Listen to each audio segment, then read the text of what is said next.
বড় বৌমা, সব তৈরি তো? হ্যাঁ হ্যাঁ, তাও একটু সবকিছু ভালো করে দেখে নাও, সম্রাট কিন্তু যে কোনো মুহূর্তে চলে আসবে। হ্যাঁ আচ্ছা আচ্ছা ঠিক আছে। সত্যি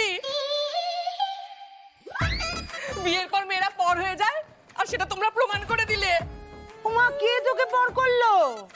তুমি, তোমরা সবাই। ঝিনুকের বিয়ে ঠিক করে ফেললে, আর সেটা আমি জানতে পারছি দিনের দিন। বাহ! আরে বাবা, যতই হোক আমি তো এবারের বড় মেয়ে নাকি। অবশ্য সেটা নামেই, সেই ইজ্জতটা কেউ দিলে না তোমরা। জানো তো অঞ্জু ফেকলু, ডাকলেই ছুটে ছুটে চলে আসবে। মোটেও তোকে দেরি করে জানানো হয়নি।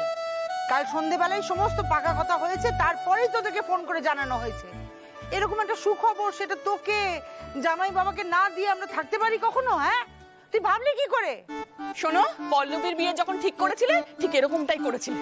হ্যাঁ, ফল কি হয়েছিল? হ্যাঁ, সেটা ভুলে গেছো তোমরা?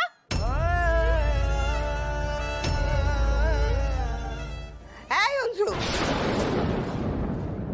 আজকের এই শুভ দিনে তোর ওই কুমিরের কান্নাখান বন্ধ কর।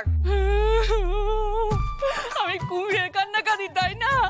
তোমাদের জন্য আমার কত ভাবনা, কত চিন্তা, তুমি জানো না ঠাম্মি? রাখ তোর ভাবনা। হাহ, তোর বইনে গো লইকা তুই কত ভাবিস তা আমার খুব ভালো জানা আছে।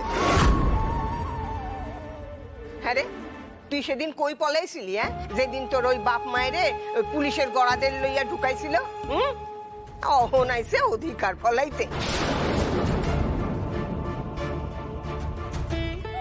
বলো বলো, যত খুশি বলো ঠাম্মি, আমি কিচ্ছু মনে করব না।